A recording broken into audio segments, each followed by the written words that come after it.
man alive for his faith is barbarism. Civilization cannot coexist with such hatred. 4 brutal attacks on Hindus in just 2 weeks clearly expose systematic, religion-based violence in Bangladesh. Beating, stabbing, setting Konkan Chandra on fire is attempted murder. The repeated occurrence proves Bangladesh has either lost control or is willfully complicit.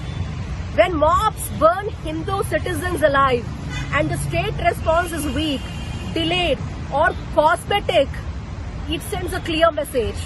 Attackers have impunity if the victim is Hindu. We demand urgent intervention by the United Nations, Amnesty International and other global watchers. These are gross human rights violations and crimes against humanity, not internal matters anymore. We strongly urge Government of India must raise this at the highest diplomatic and international forums. Link minority safety to bilateral engagements and ensure real consequences, not routine condemnations. Hindus will not be silent victims anymore.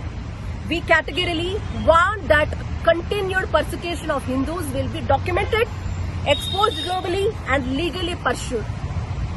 Justice, protection and accountability are non-negotiable. When we talk about international laws, there is a violation of international covenant on civil and political rights.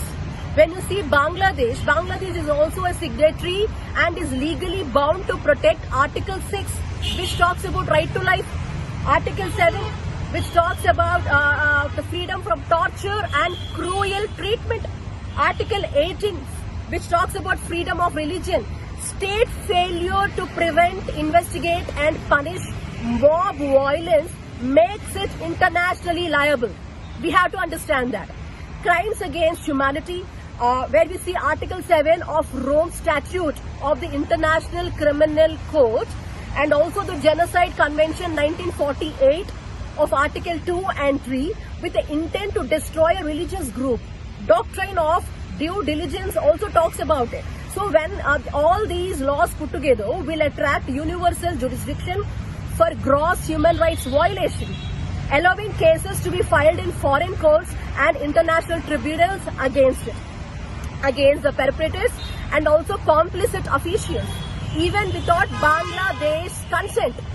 These are not riots. These are prosecutable international crimes.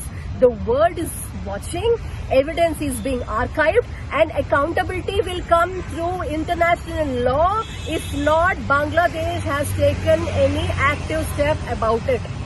We from Vishwa Hindu Raksha Parishad also strongly condemn this and we urge the Government of India and as well as the United Nations and also the international human rights forums to address this as urgently as possible.